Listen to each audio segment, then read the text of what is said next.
Hey there, welcome into the College Basketball Bracket Science YouTube channel and podcast network, your encyclopedia for the college basketball season and beyond. It is Monday, March 9th, about 11:30 o'clock here on the East Coast. What does that mean? The regular season of college basketball is officially over. We're in the midst of conference tournaments right now. We've had six teams that are going to be representing their respective conference in the NCAA tournament. However, we only have 5 conference champions. We'll talk about why that is here in a second. So today's show is going to look like this. It's going to be a little bit all over the place. So bear with me here as there is a lot that is happening in college basketball.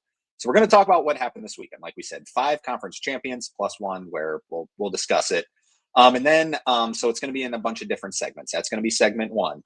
Second segment is going to be talking the semifinals and championship games of the remaining conferences we already talked about. So we did a preview show last week. For those who listened to that, I'm hoping you're coming back for this one, or for those who are listening to this one, hopefully you check out that last one, but we already talked about a lot of these conferences. So we'll talk about some of those championship games, semifinal games. We're mostly just going to label like the team that lost, some notable teams. Belmont lost, a couple of the 1 seeds lost. We'll talk about some of those. And then in the third segment, we're going to preview the rest of the conference tournaments that haven't started. So like we said, the Big Ten just ended yesterday. It ended with a bang. Iowa and Nebraska going into overtime. We saw Michigan State and Michigan play a really good basketball game. So the Big Ten, tournament is out. All the other power conferences are all out now. So we're going to preview those, plus a couple of the mid-major ones that don't start till late. The MAC, will Miami keep it going?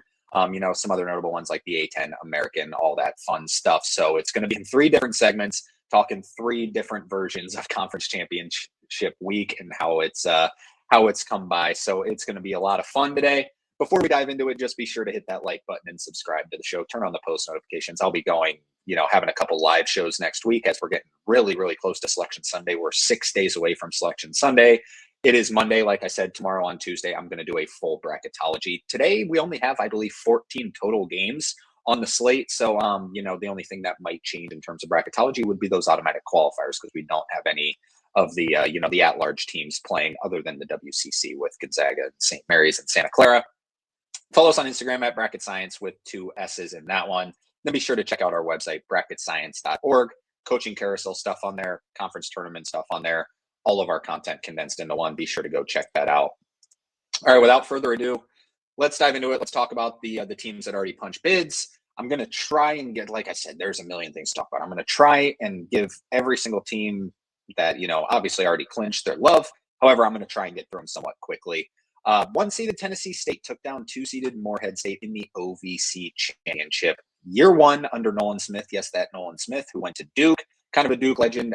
They really came on late. He did a really good job there. 93-67 was the final score. So Tennessee State will represent the OVC in the NCAA tournament. They are a projected 16 seed. We'll see how the rest of the conference tournaments go to see whether they're in a play-in game or whether they, have an automatic, berth into the field of 64 instead of the field of 68. So Tennessee State, congratulations to them winning the OVC. They were the first bid.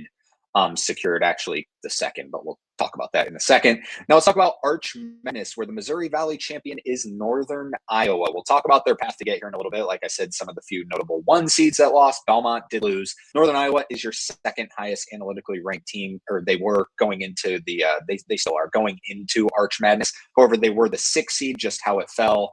They dominate in the championship game over UIC. UIC made the championship game 84-69. Northern Iowa has the 25th ranked defense in the country.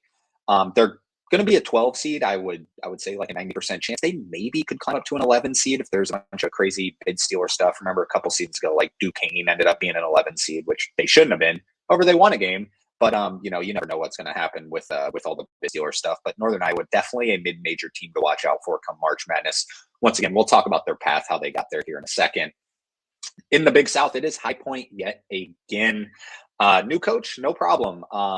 They'll be a 12 or 13 seed, I would expect. I would have them as like the first or second 13 seed right now. However, like I said, I had Belmont as a 12 seed, but they lost. Now say, someone different would have won, like Drake would have won the Missouri Valley. They'd have boosted back to like a 13 seed. High Point would have jumped them, maybe could have climbed up to the 12 seed. So if we see something like that happen, they can maybe climb up to a 12. However, I would have them as a 13 seed right now. But they take down Winthrop in the championship game, 91-76. High Point with a really prolific offense. They struggled I mean, they went 15-1 in the Big South. They didn't struggle. However, they played a lot of kind of close games, maybe got a little bored in the conference, and then they kind of just dominated their way through the Big South tournament. So once again, another mid-major to watch out for. Last year, they were a 13 seed and lost to Purdue in the first round. We'll see if they can get something similar this year. If they're 13 seed and play Purdue again, wouldn't that be funny? All right, let's move on and talk about Queens out of the ASUN. So it is Queens 98-93 over Central Arkansas in overtime. So Queens will be the representative out of the ASUN. They have the 79th ranked offense in the country and the 324th ranked defense in the country. That is why I didn't pick this team to win this conference tournament. However, they kind of blazed through it and played really good basketball. They beat Austin Peay on the way, also beat Central Arkansas, beat the top 2 seeds. So really good stuff there for Queens. They'll be a 15 or 16 seed. Do want to give a little shout out to Cameron Hunter from Central Arkansas, who scored 49 points in this losing effort. He went absolutely ballistic, but it will be Queens representing the ASUN. And then the final final conference championship we'll talk about. North Dakota State takes down North Dakota in the championship game 70-62. North Dakota State was the best team all season long in the Summit. So I like to see, like them, High Point, even Tennessee State, all these 1 seeds. I kind of prefer to see this. I know I love the craziness as much as anyone. But I've seen North Dakota State be the best team in the conference all season long. North Dakota made a nice little run by beating St. Thomas in the semifinals, but North Dakota State gets the job done 70-62. They'll be a fringe 13 or 14 seed. Now, the other one to mention, I know there isn't quite a conference champion yet. However, LIU will play Mercyhurst in the championship game of the NEC. And that is, so why are they on that bid? Because Mercyhurst is not eligible for the NCAA tournament. They just moved up to Division I in 2024. So not quite there. So basically that LIU versus Wagner game, Wagner upset Central Connecticut State in the first round, which set up Wagner versus LIU. And then Mercyhurst versus Stonehill was the first game. And once Mercyhurst won, LIU and Wagner knew the winner of that game would represent the NEC in the NCAA tournament. It ended up being LIU. LIU's been the best team all season long in the NEC, and they will be a 16 seed. I don't like this rule. If you're good enough to transfer up to Division I and, win your conference, I'm not even saying Mercyhurst is going to win. I would pick LIU to win the game. They'll probably be, a 7 or 8 point favorite. I haven't seen the line. But if you're good enough to win your conference from transferring up, why are you not eligible? I understand there has to be penalties for these teams, or you don't just flip-flop back and forth all the time.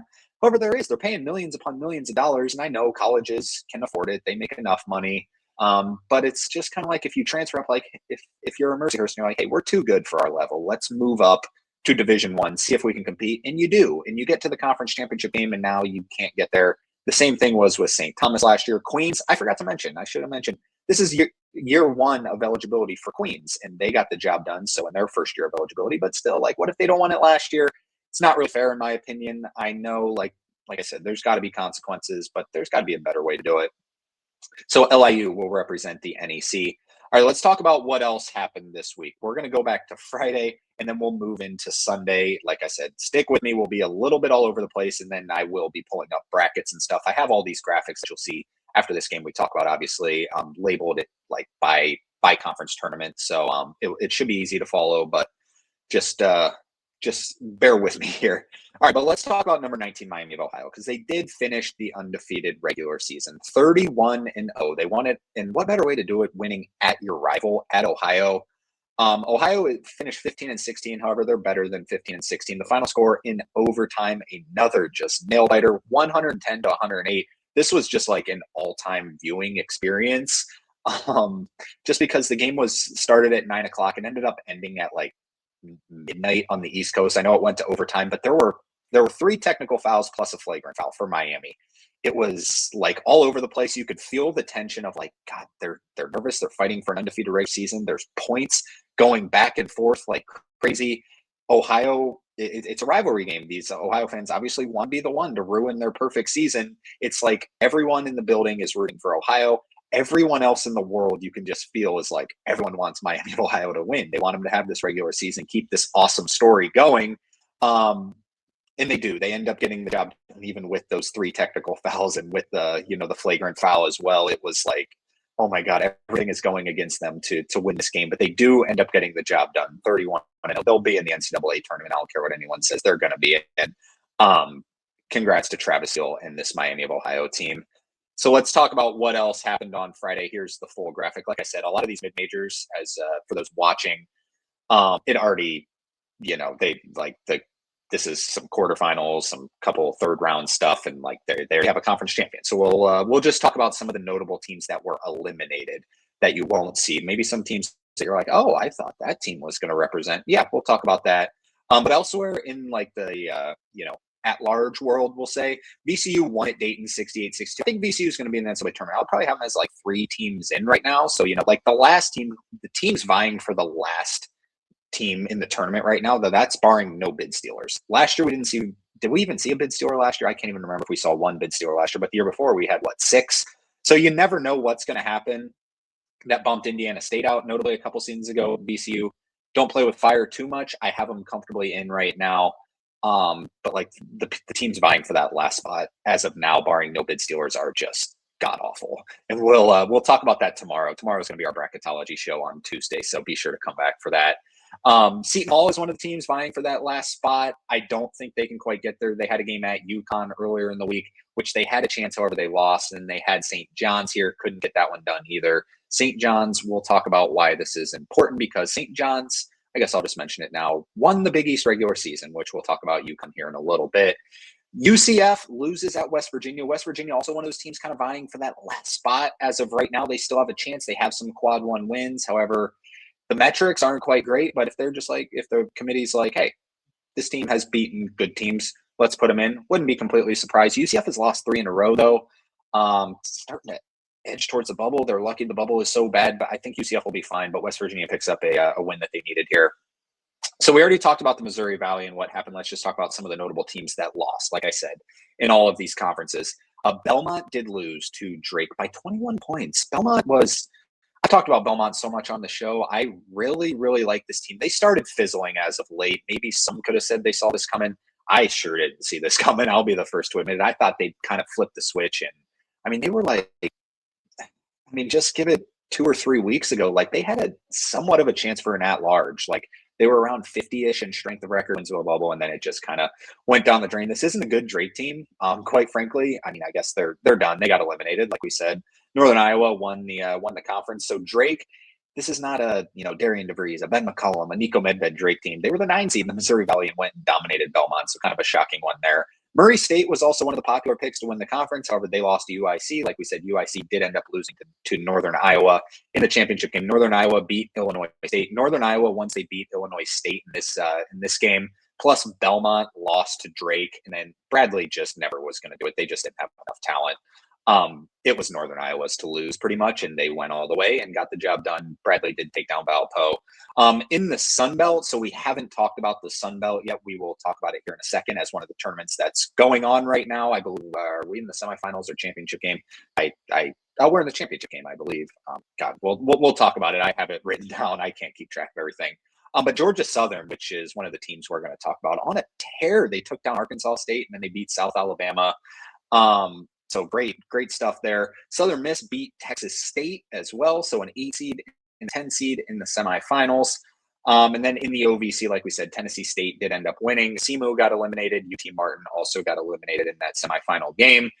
We talked about the Big South, how High Point did end up beating Winthrop at the championship game. So not much more to talk about there. St. Peter's lost an MAAC to Fairfield. St. Peter's was the 2 seed. They go down. This has not been completed yet. We'll preview it here in a little bit. Merrimack moves on. We talked about the ASUN, but the couple surprising results. Lipscomb got eliminated by Florida Gulf Coast. Austin Peay did beat Stetson, but they did end up losing to Queens, like we talked about.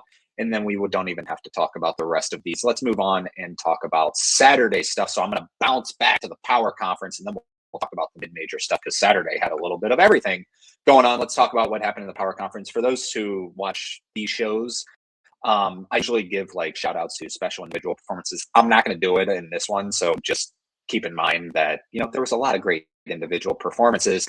However, I got to get through this a little bit quicker because there's a ton to talk about still.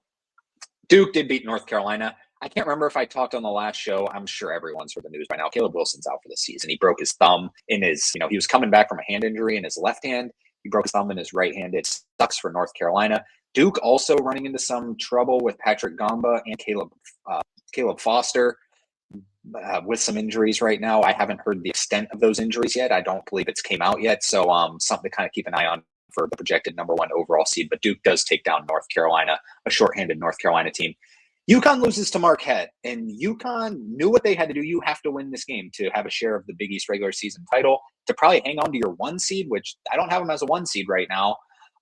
They lose to Marquette, 68-62. Credit to Shaka Smart. This team was god-awful to start the season. They've been playing better as of late. But UConn, for my bankroll, you can't do this. I mean, like, UConn going into this game was a projected 1 seed. St. John's was like a projected 6 seed going in.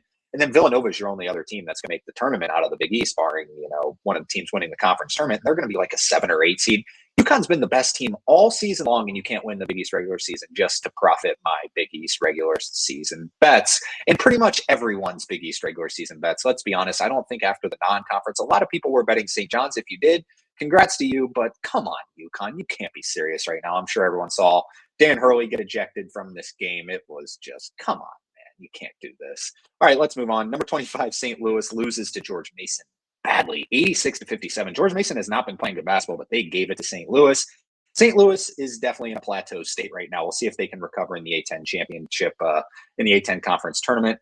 Louisville won at Miami, 92-89. This kind of just, this was kind of a battle for a 6 seed, in my opinion, with Louisville winning on the road. I think Louisville a 6 seed, Miami, Florida a 7 seed. Virginia Tech and Virginia. Virginia got the job done. Virginia Tech so close to picking up some of these wins to boost them in the tournament.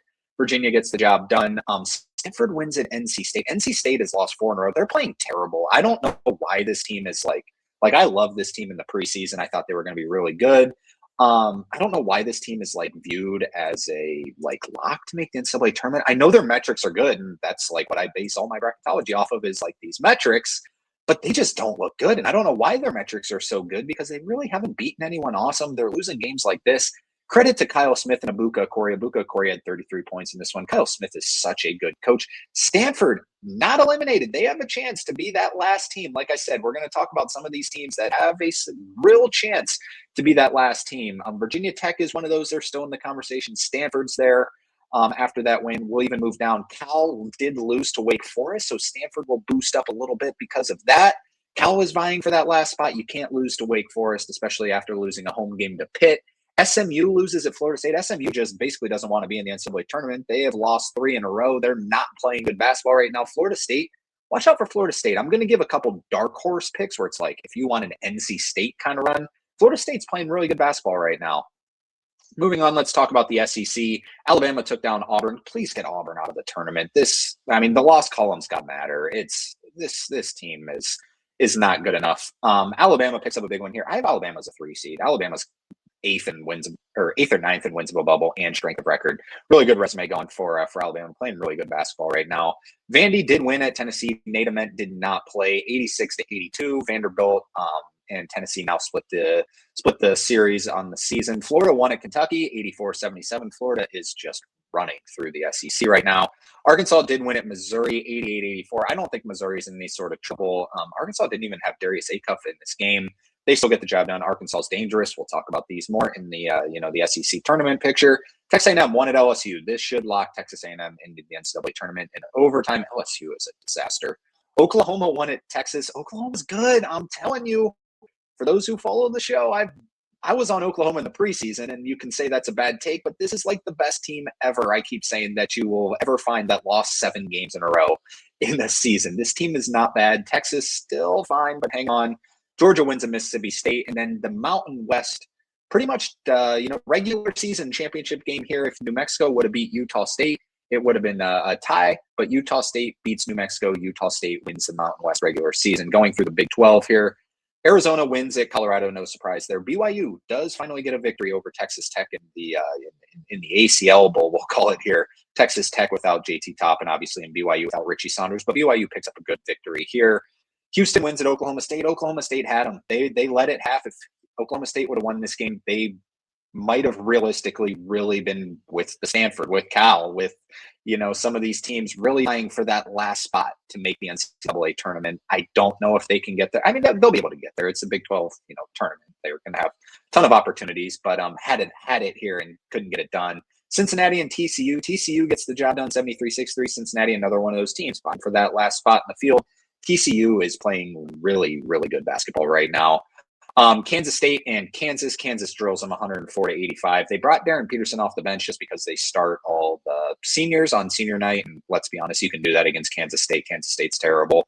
But Darren Peterson had a really good game coming off the bench. I'm wondering if that might open some eyes because Melvin Council started in the game and Melvin Council played really well as well. We talked about it on a previous show. Will they play around with the lineup a little bit? Maybe bring someone off the bench because Melvin Council and Darren Peterson to me are the two where it's like they just don't play together real well because they're both alphas in the offense. They both need the ball. So maybe that's something to keep an eye on. Wisconsin did win at Purdue. 97-93. Wisconsin just keeps racking up these awesome wins at fringe 5 or 6 right now. Purdue, another team where I'll throw Purdue in the same category as NC State, although like Purdue's resume obviously a lot better. They picked up good wins. I don't know why their metrics are so good. They're really high in the predictives and they have good strength of record, good wins above bubble, which is keeping them as a 3 seed right now. This is not a 3 seed basketball team. I'm curious to see if some recency bias kicks in for the selection committee and they move them down to a 4 seed. I don't think this team is 3 seed caliber, but metrics would argue otherwise. Ohio State drills Indiana 91-78. And how about Bruce Thornton? Sets the Ohio State scoring record. Bruce Thornton has never played in an NCAA tournament. He's going to play in an NCAA tournament this year. They will get there. So congrats to Bruce Thornton. They should build him a statue outside of Ohio State for sticking around this long. Indiana, just like Auburn, should not be in the NCAA tournament. And then finally, in a rivalry game, UCLA did beat USC 89-86. USC just fallen off of a cliff lately. All right, let's move in and talk about the conference tournaments that went on Saturday. So, like we said, Tennessee beat Morehead State, LIU beat Wagner, and Mercyhurst beat Stonehill, putting in LIU to the tournament, putting in Tennessee State to the tournament. Northern Iowa beat Illinois State, like we talked about. UIC beat Drake, setting up Northern Iowa versus UIC, where Northern Iowa beat UIC. Yeah, we already talked about it. North Dakota State won, and then St. Thomas loses to North Dakota, which was the surprising one. I thought I picked St. Thomas to win this conference tournament. Didn't get the job done. North Dakota State represents there. Like we said, Queens did beat Austin Peay. They were my pick in the A-Sun, and Florida Gulf Coast got beat by Central Arkansas. We talked about the Big South, how it ended up being Winthrop versus High Point representing. In the SoCon, which we haven't talked about yet, East Tennessee State did beat Citadel, no surprise. West Carolina beat Mercer, and then East Tennessee State did beat West Carolina. Furman beat Samford, which was probably the game to kind of know if Furman. I said in the preview, I'm like, whoever wins the Furman versus Samford game, I think has probably the best chance to win this conference tournament. We'll preview it here in a second. UNC Greensboro did beat Wofford, and then how about let's move on and talk about Georgia Southern, like we talked about. So they won a game against Coastal Carolina. I'll save my thought for them because I got to get through these a little quicker. Southern Miss did beat App State, and then in the MAAC, Marist took down Quinnipiac. I thought Quinnipiac had a decent chance to represent the MAAC, but it will not be them. Now let's just let me pull up this Sunday graphic real quick, as we'll just talk about everything that just happened yesterday, as today is Monday. Here we go here. So on Sunday, so we talked about those automatic berths already. But let's start in the power conferences, where number 8 Michigan State did lose to number 3 Michigan 90-80. Yaxel Lendeborg was awesome in this game. Jeremy Fierce picked up yet another technical foul for kicking someone in a spot where he shouldn't kick them. He's becoming the villain of college basketball. But Michigan, I didn't like Michigan's strategy in this game. I watched obviously pretty much the whole game. Played it like they're a drop coverage team, obviously, with their size down low with Ademara and Yax and Morez Johnson. However, that's just where Michigan State cooks. And I thought Michigan's so much more talented than Michigan State. Michigan State's a really good basketball team, but Michigan has the talent edge by far. I thought they would just kind of assert their dominance and just play, just beat them. But they really were giving Michigan State what Michigan State wanted, which is a bunch of mid-ranges for Jeremy Fierce, mid-ranges for Jackson Kohler. And, it kind of kept it close, but Michigan did end up getting, obviously I'm not going to question Dusty May, but they ended up pulling away late. Maybe that was a strategy. Nebraska beats Iowa in overtime, like we said, 84-75. This ended the regular season for conference play, or for Big Ten play and every conference play. And then, like we talked about, Northern Iowa beat UIC, High Point beat Winthrop, Queens beat Central Arkansas, North Dakota State beat North Dakota. Let's talk about these other results that happened because it was wild, absolutely wild.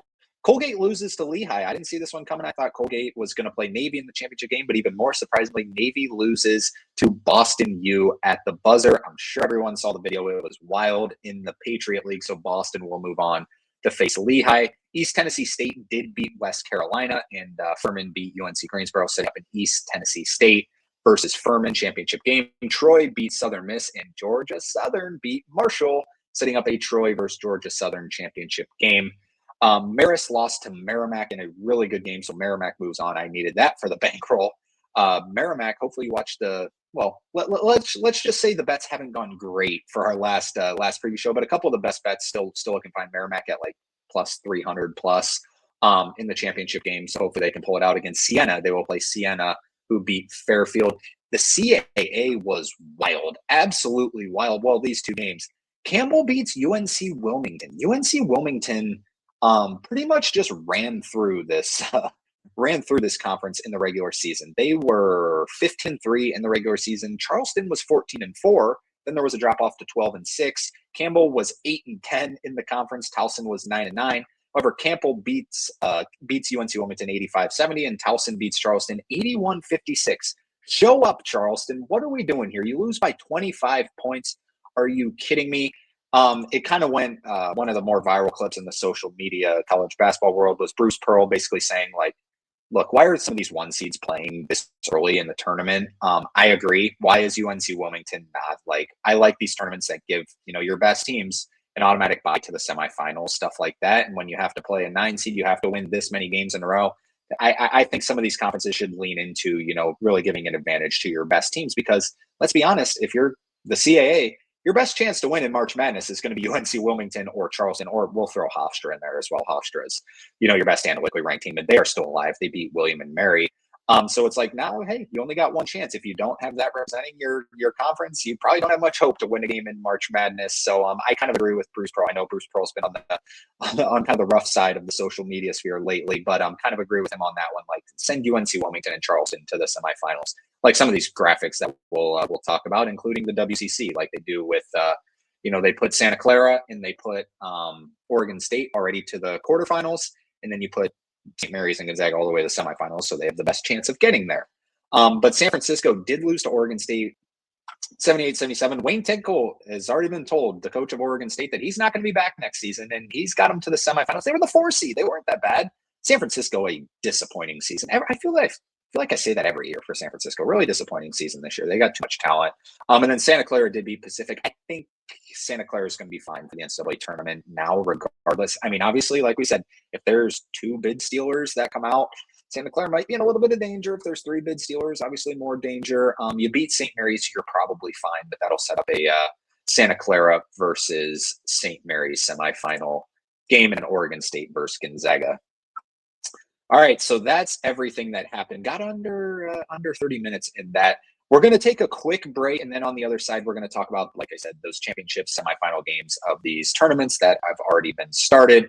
We'll be right back on the other side.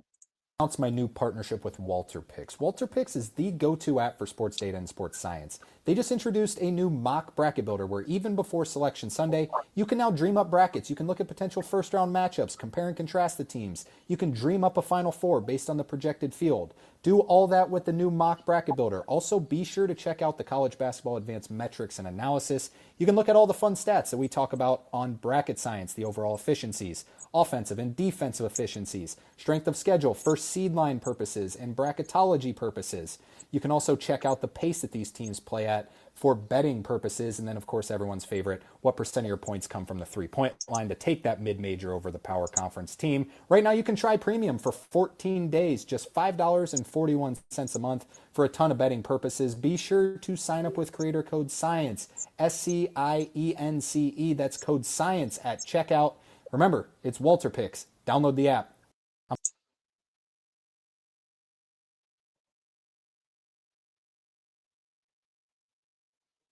Alrighty, let's talk the Sun Belt. So here is the bracket. As you can see, we've talked about a lot of these games already. We've talked about some of the notable teams that lost. So we're just going to kind of go through these somewhat quickly, talk about it. Like we said, Troy versus Georgia Southern. So let's just talk about the past Georgia Southern guy because they only had one round bye. They're the 10 seed. They took down Old Dominion. They took down Arkansas State. I thought it was going to be Arkansas State who is going to make a sort of Cinderella type run in one of these mid-major conferences.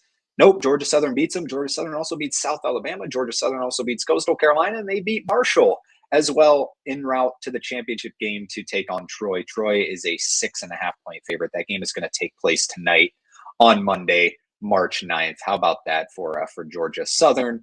We'll see if they can pull it out, but Troy's been the best team all season long.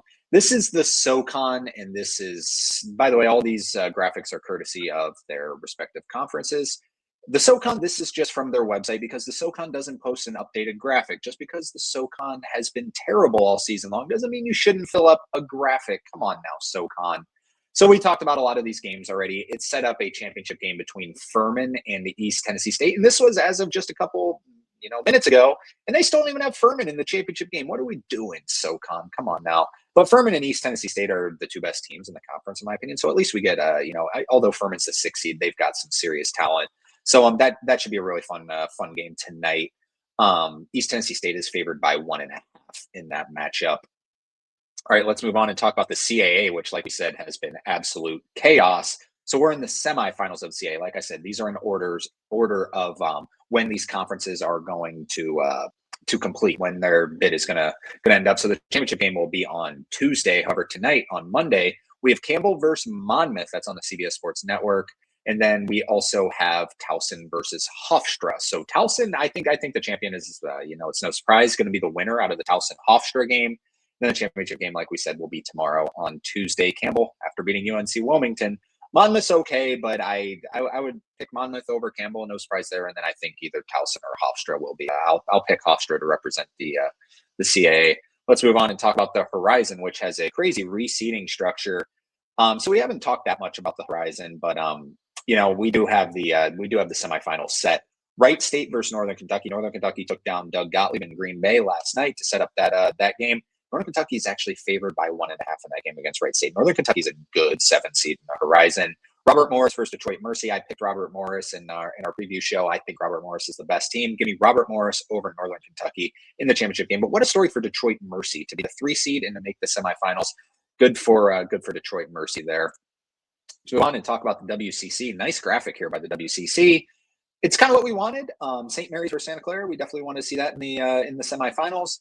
Gonzaga versus Oregon State. I'll take it. San Francisco, like I said, been very disappointing. I would have picked San Francisco to beat Oregon State, but nope. It's going to be your top 4 seeds. And then we will see if this is Gonzaga's last WCC tournament as they're moving to the new foundation of the Pac-12 next season. Well, we see Gonzaga versus St. Mary's. Gonzaga's like a 20-point favorite over Oregon State. They should get there. And then St. Mary's only a 3.5-point favorite over Santa Clara. Those games will be tonight. So we'll see how the WCC ends up. If like I said, if Santa Clara wins that game over St. Mary's, I think they're in really good shape for an at-large berth. Move on and talk about the MAAC, where these are just, as you can see, it's a little ugly at the end here. I put in Merrimack and Siena because they just hadn't updated it yet, but at least they filled out the games that had already happened, not like the SoCon. All right, Merrimack versus Siena in the championship game. I've got a future on Merrimack. I can't remember if it was plus 350 or something or plus 400. So please give me Merrimack in this game. But Siena, to me, is definitely your second best team in this conference. St. Peter's was the 2 seed. I don't think they were that great. Quinnipiac is good. So was Merritt. Those were your other 2 teams. However, they both got eliminated, and it's Merrimack versus Siena. That game will be tomorrow on Tuesday night. Let's move on and talk about what do we got here? Let's talk about the Southland Conference next, where this one hasn't gotten to the semifinals yet. So we have the quarterfinal games, which are actually tonight.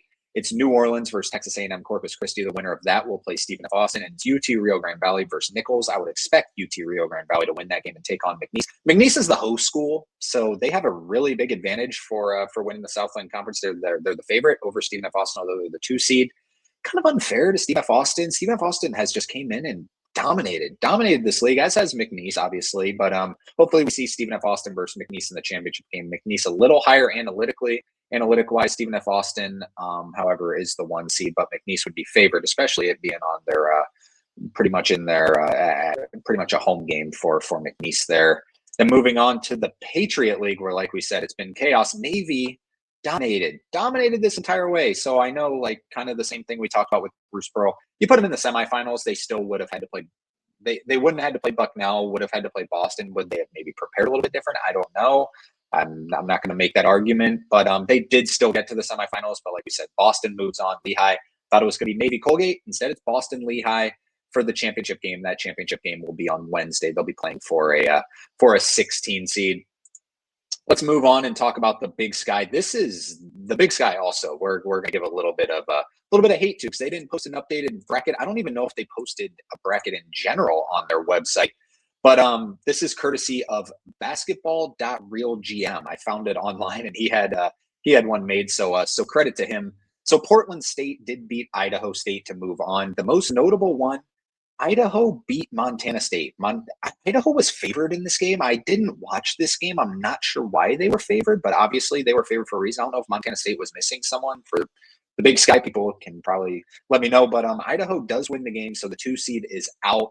We have Montana versus Northern Colorado, which to me is like the most. I'm kind of excited about this top half of the bracket. Montana versus Northern Colorado should be a really good game. I'll take Northern Colorado to win the game, even though Montana has Money Williams. The Northern Colorado versus Portland State would be a lot of fun too. I don't think the 3-6 game of Eastern Washington of Weber State is really going to mean much. I think Idaho's going to beat both of them and get to the championship game. And I think the winner of Portland State / Montana and Northern Colorado will represent the conference in the NCAA tournament. My pick was Portland State at the beginning. I believe I got them almost plus 400 or 500. So I'm kind of rooting on Portland State in that one. I think that team's good. I think they earned that 1 seed, in my opinion. Alrighty, let's move on and talk about the America East. So the America East also going to catch a little bit of slack. Doesn't have a bracket on their website. What are we doing? I want to go check out some America East hoops. So this is everything that happened all the way up to, nothing too notable. UMass Lowell beat Albany. All the other top seeds are there. So we have 4 versus 1 and 3 versus 2, just how it should be. Vermont versus NJIT and UMBC versus UMass Lowell. I will take Vermont versus UMBC. I would expect both of them to be pretty high favorites. And then the championship game will be on Saturday. This is always like the first game of Saturday. It's at 11 a.m. on the East Coast. It's going to be super early. Will be on ESPN2. Vermont versus UMBC is what I'm rooting for. And this is also one where they play at a home environment. So if UMBC keeps winning, the games will be played at UMBC. So we will see about that. All right, got through that segment a lot quicker than I expected to. I guess I talked a little bit more in segment 1. So the final segment that we're going to talk about is going to be just previewing these conference tournaments that haven't started yet. We'll talk some power conferences. We'll talk Mountain West. We'll talk A10. But of course, it will be on the other side of a break. We'll be right back. Alrighty, I'd like to give a quick shout out to Nukethebooks on JuiceReel. You can go down below and check out the link. He's the best bettor in college basketball. They show the rankings on JuiceReel of the best bettors. It shows their full stats. They do charge per month. However, you can see how much money you'll make based on the amount that you wager. Nukethebooks down below has been a follower of Bracket Science for a while. He, does a bunch of research. I'm more of a future bet guy. He knows the game-to-game stuff. He knows the lines to check out. So be sure to go down below, click that link, and subscribe to Nukethebooks. He's the best bettor you'll find in the college basketball world, and he just happens to be a great support of Bracket Science. Be sure, go down below, check that out. Alrighty, let's preview the rest of these conference tournaments. We're gonna, like I said, keep going in order of when these conferences are going to conclude. So we're going to start with the MEAC. Howard is your 1 seed. Morgan State is your 2 seed. Norfolk State is right there as well. They're actually the 4 seed, with your 3 seed being NC Central. Howard is 202nd ranked at KenPom right now. Your next highest analytically ranked team is Norfolk State at 321. So Howard is the heavy favorite, and here is my official pick. It's going to be Howard minus 290. You can find that on the score bet. Like I said, I did all the research on where you can find the best odds. This is as of this morning for these conference tournaments. Howard, your 1 seed. Like I said, Morgan State. I think NC Central. Well, I guess Norfolk State will have to play Howard, but yeah, I think Howard's just going to kind of blaze through. It's like you can see, just a heavy favorite. It would be a shame if they're not the representative of the MEAC this season. I'm going to be completely honest. If there's one conference I do not know that much about, it is the MEAC. I just know Howard is by far the best conference. This is by far, the best team. This is by far the worst conference in college basketball. But I'm going to root for Howard to get there. Alrighty, let's move on and talk Mountain West. So we'll start talking about some of these big dogs. This could be a one bid Mountain West. Utah State going to be in the NCAA tournament. I wouldn't think. I don't think they have really anything to work or to worry about. San Diego State's your 2 seed. New Mexico's your 3 seed. Grand Canyon with a good year one in the Mountain West under Bryce Drew is your 4 seed. So those all get a bye, and then Utah State will have to play UNLV versus Wyoming. I think UNLV is going to get it done. UNLV is plus like 6,000 to win this tournament. I don't hate that bet whatsoever because I don't think any of these teams in the Mountain West are that great this season. And if Josh Pastner they have high major talent on this UNLV team. If they can put things together, put some talent together. We saw them beat Utah State by 27 the other night. If UNLV can make some things happen, I think that's a pretty good bet at plus like 6,000 if you can find that. And then your other game will be Nevada versus Air Force. Air Force is absolutely terrible. Nevada, I'll talk about them here in a second. I don't think it's going to be any of these first 4 teams is what I will say. Utah State, San Diego State, New Mexico, Grand Canyon. I'm going to go against the grain and not pick one of these teams to win the conference. Then you get Colorado State versus Fresno State. Colorado State's been playing good basketball as of late as well. Colorado State is like plus 2,500 to win the conference. They had won 8 in a row before who they just lose to. They just lost to someone, but they've been playing pretty good basketball. San Diego State and New Mexico look vulnerable. Colorado State could be a decent little bet as well. And then Boise State versus San Jose State would expect Boise State to move on. So if we see chalk, we'll see Utah State versus UNLV. Could see an upset there. Nevada versus Grand Canyon. Colorado State versus San Diego State, and Boise State versus New Mexico. You ready for this one? And I might just be talking to this into existence. I'm going to go pure chaos in the Mountain West. I'm going to pick Nevada to win the conference out of the 5 seed. I think they're going to build up some momentum with a dominating victory over Air Force because Air Force is terrible. They have the easiest second round matchup with the game against Grand Canyon. I think they get past that. And Utah State just, if they beat UNLV in that first game, they're not going to be playing. I mean, you still are playing for a lot. You want to win your conference tournament, but they'll be in the NCAA tournament, barring a very surprising event. But I'm going to take Nevada to get all the championship game, and I'm going to take Nevada over Colorado State. I just don't think San Diego State has it this year. I don't think this team is very good. They've been disappointing all season long. New Mexico is kind of one of those teams where I think the resume is they're still vying for that last spot as well. One of those teams. I think the resume is better than this team actually is. Eric Olin's done a great job in year one. He should be the Mountain West Coach of the Year, turned over an entire roster. I just don't think the team is quite talented enough, quite frankly. So I'm going to go Nevada over Colorado State. This could bite me in the face like crazy when it's the 1, 2, 3, and 4 seed all in the semifinals. But I'm gonna speak into existence some chaos. Give me Nevada plus 1,900 on the score bet. All right, let's move on and talk about the Big 12. So some of the big dogs here. So in the first round of the Big 12, we'll get Baylor versus Arizona State. Could be Bobby Hurley's last basketball game as the Arizona State head coach. We'll get Utah taking on Cincinnati. We're going to take Kansas State versus BYU in the first round. Yes, BYU is the 10 seed. How about that? BYU, the 10 seed. They were preseason top 10. I know the Richie Saunders injury sucked, but they're the 10 seed. And then Oklahoma State versus Colorado. Oklahoma State's the 14 seed in this conference. Oklahoma State, somewhat in the bubble picture. Crazier things have happened if they can get to the championship game or semifinal. Maybe they have a chance. But they're the 14 seed. That's kind of wild to see. So they do a bye system as well. So your byes in the second round will be Iowa State, UCF. West Virginia is the 7th seed. TCU is the 6th seed. TCU better be a lock to make the NCAA tournament. I know they lost New Orleans on opening night. Since then, they've been awesome. I think they're going to win a game. If they're a 10, taking on a 7, I'm taking this 10 seed of TCU to win a game. And then your double byes, Arizona, obviously your 1, Houston, obviously your 2, Kansas is your 3, and Texas Tech is your 4.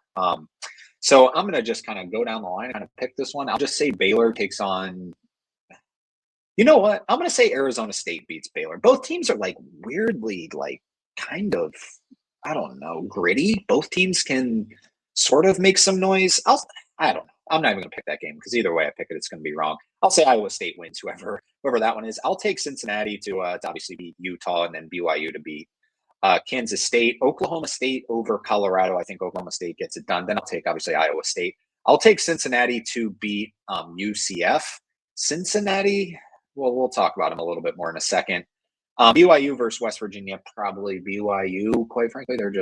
They have more talent, but West Virginia is going to be playing for a lot. If West Virginia can win that game, set up a game against Houston, there's a chance, because that would be quad one, I believe. I think BYU's still in the top 30 in the net, so that would be huge for West Virginia to maybe get in the bubble. And I'll take TCU over Oklahoma State. I'll take TCU to beat Kansas as well. I like TCU. I like this team a lot. Kansas, we'll see if Darren Pearson can just carry them to a victory over TCU. But TCU should have beat Kansas at Allen Fieldhouse earlier in the season. People forgot about that. Kansas was 0-2 in that game in conference play, taking on TCU at home. And they were down, 9 or 11 or something with a minute left. Came all the way back, beat them in overtime. I'm going to take TCU to beat them. Then I'll take, obviously, Houston. And, kind of a bad draw here for Cincinnati. If Cincinnati could have been the 12 seed, quite frankly, I think they would have had a better path, because you have a better chance of beating Iowa State than Arizona. You have pretty much better chance of beating anyone than Arizona. Arizona's awesome, but it would just kind of suck if, you're not, it's obviously not a quad one win against Utah, and it's not a quad one win against UCF. Would obviously be a quad one win against Arizona. However, they're a top 3 team in the country. So are you really going to win that one? We'll see, because Arizona won't be playing for, they're going to be the 1 seed out west no matter what happens. So if Cincinnati can get there, they're obviously going to be your dark horse team to kind of watch out for in this tournament, because they've been playing really good. Then Iowa State versus Texas Tech. I'll take Iowa State, just that JT Toppin injury too much. With Arizona playing Houston in the championship game, they're just your 2 best teams. I'm speaking it to existence, and I'm going to pick Arizona. It's not like a bet that I absolutely love. They're only plus 110, and they're in the quarterfinals. To win 3 games in the most top-heavy conference is tough, and plus 110. I didn't bet it, but they would be my pick right now. I can't bet against them. I think this team's awesome. So give me Arizona over Houston. Let's move on and talk about the Big East, where St. John's is your 1 seed, UConn is your 2 seed, to the absolute not benefit of my pocket. But UConn's still in the 2 seed conversation. St. John's probably 5 seed right now. They get buys. These first round matchups are just, oh God. Butler versus Providence, just 2 walking dead teams. Xavier versus Marquette, I think well-coached teams. I think Marquette's going to get the job done, because Marquette's been playing pretty good lately.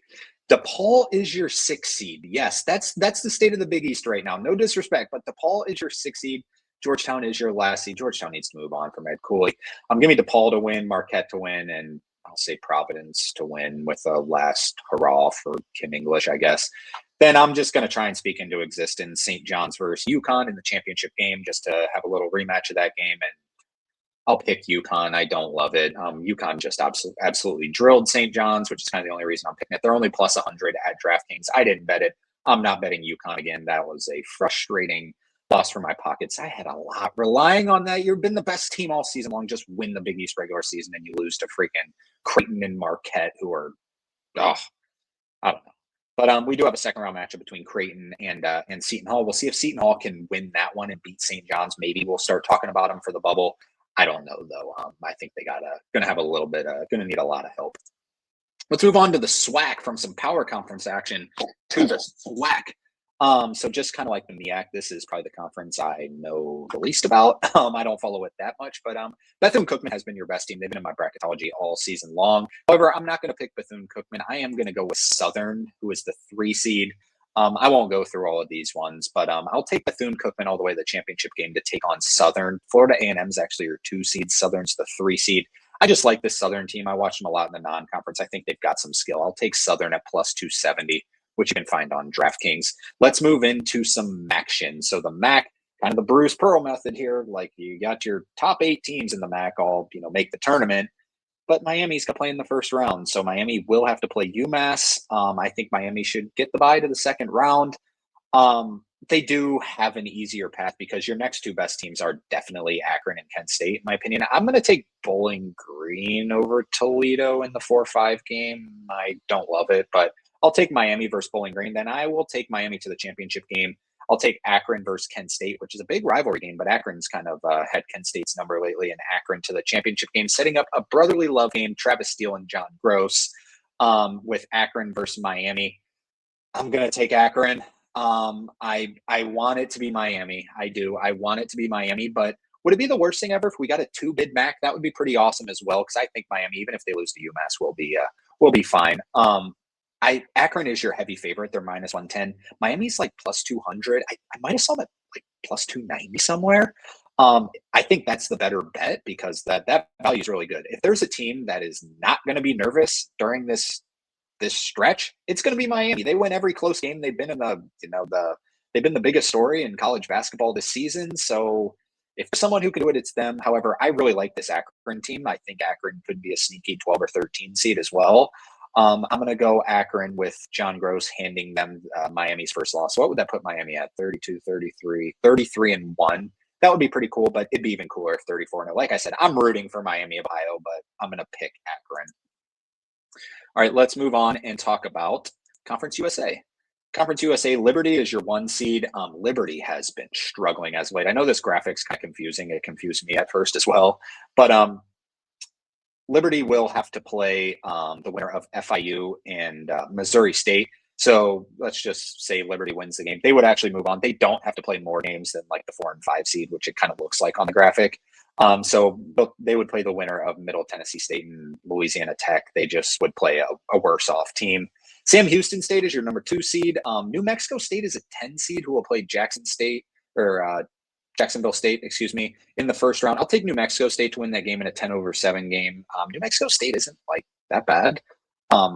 But I'm going to take, I'm curious about that New Mexico State Sam Houston game if it gets to that. However, I'm going to take Western Kentucky to beat Kansas State and Western Kentucky to make the championship game. And then Liberty just hasn't been playing well, but I'll take them to the championship game. They've been the class of the league. However, I'm going to go with Western Kentucky. You can find them at plus 700 on the score bet. I think that's pretty good value. I think this Western Kentucky team's a little bit underrated. Like I said, Liberty, by far your best team. Liberty's like still plus money just because they haven't been playing well. That should kind of tell you something. I'm going to go with Western Kentucky to kind of surprise some people and be the automatic qualifier here. All right, let's move on. Talk about another power conference and talk about the ACC, where Duke is obviously your 1 seed, Virginia your 2 seed, Miami, Florida your 3 seed. I've given credit to Miami, Florida all season long. However, I'm going to put a little asterisk next to this 3 seed. They didn't have to take the West Coast trip and play Cal and Stanford, who are both bubble teams as well, by the way. And they didn't have to play Duke either. So kind of a lucky thing, but they've still been, good and taking care of business. Your first round games, Stanford versus Pitt. I'm going to take Stanford to win that game. I'm talking it into existence. I want Kyle Smith in the NCAA tournament so bad, which would set up Stanford versus NC State, a game we just saw where Stanford won at NC State. Would that be a different result? Stanford, if you beat Pitt and you beat NC State to face a game against Virginia, even if you lose that game, I think you're going into Selection Sunday with at least a sliver of hope of like, don't have any bid stealers. Can we be a mid-major or not a mid-major, that last team in that, none of those last team ins deserve it. NC State's beaten some good teams. Can they be one? We'll see. SMU's your 11 seed. I don't like this SMU team. I know they've kind of been like a story all season long. And I love Boopie Miller. I think Boopie Miller is awesome, but I've never thought this team was that awesome. They ended up the 11 seed. Why is that team in the NCAA tournament? Don't play with fire too much. Syracuse is also terrible. But I do think SMU got a pretty good draw here because they kind of play a similar style to Louisville. Did they just beat Louisville? I think they just beat Louisville a couple days or weeks ago or something. So a decent draw there, and then you would have to play Miami, Florida. That's to me the weakest team on the double bye. So maybe SMU can just kind of put everything to bed by winning a game against Syracuse, Louisville, and Miami, Florida. Florida State is your 8 seed. How about that? Cal is your 9 seed. They have a first round bye. They will play each other. Florida State's been playing good. However, that's unlucky. They will have to play Duke in the second round if they beat Cal. Cal also playing for a lot on the bubble. Virginia Tech's your 12 seed playing Wake Forest. I would expect Virginia Tech to win that game and take on Clemson. Pretty decent draw for Virginia Tech as well, in my opinion. I think they can, if they get past Wake Forest, can beat Clemson. And you're playing a North Carolina team that's without their best player, top 5 pick in the NBA draft. So I think they got a chance if they can beat Wake Forest, beat Clemson, beat North Carolina, playing Duke in that semifinal game. I think that they'll probably be in the NCAA tournament. I'm not going to say it's for sure because bid stealers and their resume isn't awesome, but I do think that could be enough. I would predict it. I'd say it's about 50-50. But my pick, it's obvious. It's Duke. They're by far the best team in the conference. Minus 325. I'll take Duke over Virginia, but I sense chaos coming at the top of the ACC. Maybe like SMU makes the championship game. Maybe Stanford makes championship game. I'm just got a little gut feeling about that one. Alrighty, moving into the Big West, where UC Irvine is your 1 seed. So I know I hated a ton on UConn for not pocketing, some change for me. Hawaii lost a home game to Long Beach State to give UC Irvine the sole win of the Big West, which was very beneficial. So it all kind of evened out. So UC Irvine's your number 1 seed. Hawaii is your 2 seed. UC Irvine squeaked out a game in overtime as well. But your first round matchup, so they get a double bye. Your first round matchups, UC San Diego versus Cal Poly. UC San Diego was good in the non-conference, hasn't been as great in Big West. But I will take them to win over Cal Poly. And then UC Santa Barbara versus UC Davis. I'll take UC Santa Barbara to move on. I'm going to take CSUN to beat UC San Diego. And I love UC Irvine, but I'm going to take CSUN to the championship game. Then UC Santa Barbara over Cal State Fullerton. But Hawaii moves on to the championship game, setting up CSUN versus Hawaii. I'm going with CSUN. I think CSUN's going to get the job done. Plus 1,600 on BetMGM. I'm going to take that. I think that this team is a little bit undervalued. We'll see. I'm going to take CSUN to win the Big West in one of the more fun just conferences to follow all season long. UC Irvine and Hawaii are awesome. Cal State Fullerton's good as well. Santa Barbara is like a really scary 7 seed. San Diego's been fine, but I'm going to go CSUN as a 4 seed to win the conference tournament. Let's move on and talk about the WAC, some WACtion. Utah Valley, your 1 seed. 2 seed is Cal Baptist. Those have definitely been your top 2 teams. Utah Tech is a 3 seed, which is very, very surprising to me how good they've been in conference play. First round matchup will be Abilene Christian versus Tarleton State. Dior Johnson. But I'm going to take Utah Tech to beat whoever wins that game. To take on Cal Baptist. I'm going to take chalk in this one. UT Arlington to beat Southern Utah. So 1 versus 4, 2 versus 3, 1 versus 2 in the championship game. Utah Valley versus Cal Baptist. Give me Utah Valley plus 105. Utah Valley's really good. I think this team's underrated. Would probably be like a 13 seed if they made March Madness. I like this Utah Valley team. I'm going to take them to win the WACtion. All right, let's move on. Talk about the Ivy League. The Ivy League, only 4 teams obviously compete for the Ivy League championship. It's going to be Yale versus Cornell and Harvard versus Penn. Fran McCaffrey is their coach. Don't forget about that.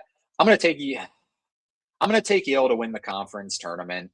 I really don't love it. They're minus 105, so they are the favorite, but you would think that they would even be, minus like 300.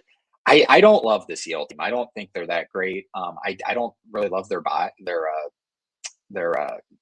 route that they have to take anyways. I think Cornell could pick off Yale, quite frankly.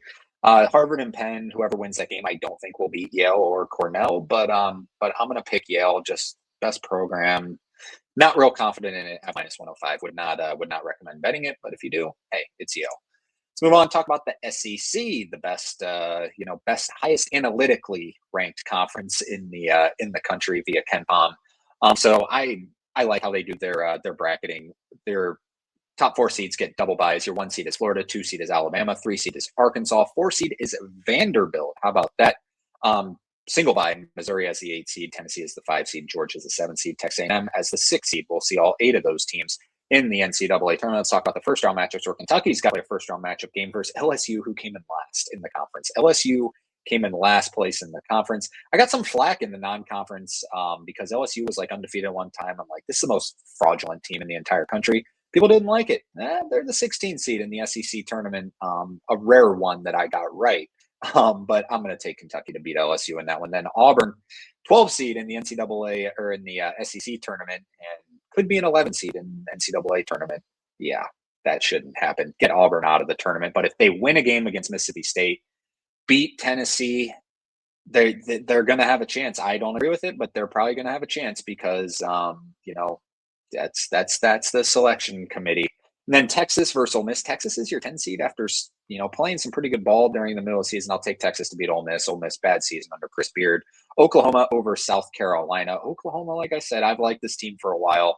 If Oklahoma, they might not be completely dead yet. They might be, but they might not be completely dead. If they made their way all the way to the SEC championship game, which I don't think is going to happen, but maybe they could get in at large. Maybe even, I don't know. I'd have to look at the numbers, but I'm not going to go through all of them. I'm going to pick Florida. They're by far the best team in the conference. They're the most physical team in the conference. And the only team that I think kind of matches up with Florida's physicality as Tennessee, but we'll see about the Native Men injury. I would expect Native Men to be back for, that's Thursday, March 12th. That's in a couple days. I would expect him to be back if he can play that game. Vanderbilt and Tennessee, they split each other in the regular season. If Tennessee can get by, maybe they can match up with Florida. Missouri's kind of played Florida well over the past years, as has Kentucky, so maybe someone can pick them off, but it's the obvious choice. They're minus 175, and if they win the conference tournament, they'll be a 1 seed. They might be a 1 seed regardless. Let's move on, talk about the A10. I'm going to get wild with the A10 this season. So your 1 seed is obviously St. Louis, 2 seed is VCU, 3 seed is St. Joe's, 4 seed is Dayton. They have double buys. Your first round matchup, St. Bonaventure versus LaSalle. St. Bonaventure is moving on from Mark Schmidt. That was kind of surprising to me, but I'll take them to win a game over LaSalle. Richmond and Loyola Chicago. Loyola Chicago is awful. I hope they don't win a game. This team does not deserve to win a game. Give me Richmond, and then Fordham versus George Washington to take on St. Louis. Then George Mason versus St. Bonaventure-ish. It's my prediction.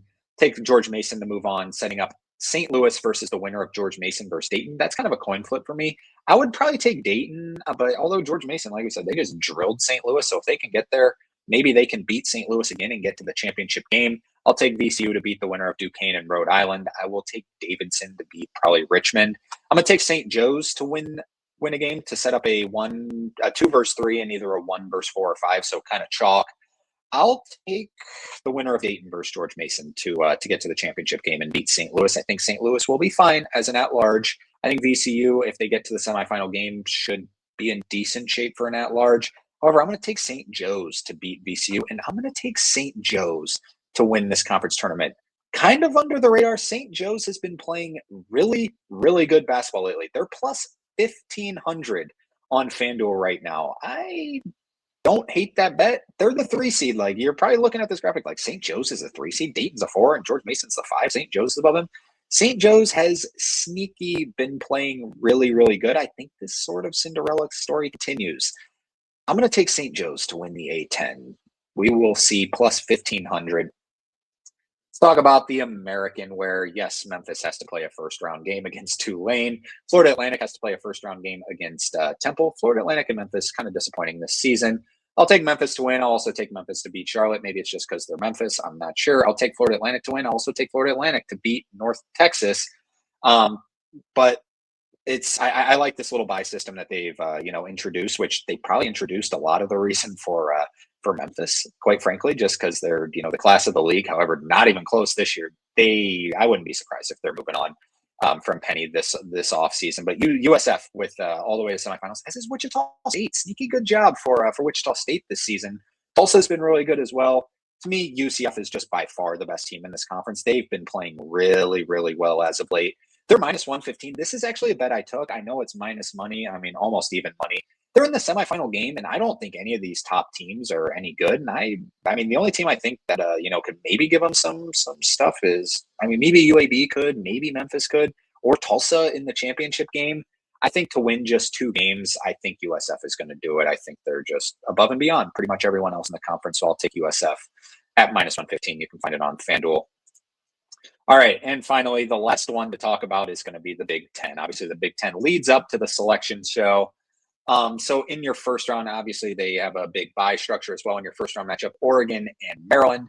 Maryland set a record for losses in a season this year. They have been, my God, I did not see them being this bad. They are awful. Oregon also been bad. Northwestern and Penn State. Penn State also been very, very bad. I just watched Ohio State play Penn State. I think Penn State might be the worst power conference team in the country. They are bad. Northwestern, I'll take to win the game there, and I'll take, I guess, Oregon just by default. Second round matchups will have some implications. Indiana would play probably Northwestern. You can't lose that game if you're Indiana. I think Indiana might even have to. I think they'll have to beat Purdue, which would be obviously a really fun rivalry game. Game would be played. It's in Chicago this year. I thought it was in Indianapolis for some reason. It's in Chicago, so I'm not quite in Indianapolis, but that would be a really fun, third round matchup, I guess. I'll take Iowa to beat Oregon and play Ohio State. That could be, a big one for Ohio State. You win it, you're a lock. I think they're pretty much a lock right now. I think with their metrics and picking up some quad 1 wins, Ohio State's been playing good basketball lately as well.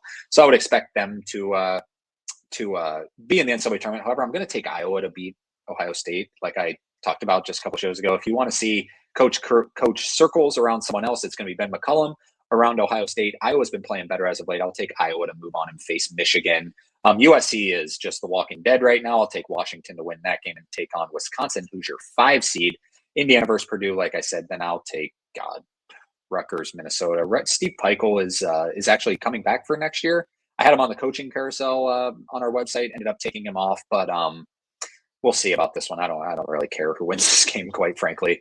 Then I will take UCLA. Can't win in the East Coast, so give me Minnesota to beat Rutgers, and Minnesota. Nah, it's going to be UCLA. I'll take UCLA to win.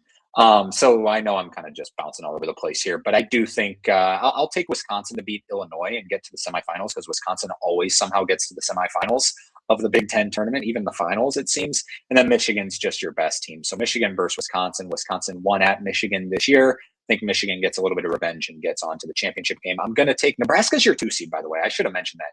Nebraska is a 2 seed in the Big Ten tournament. How awesome is that?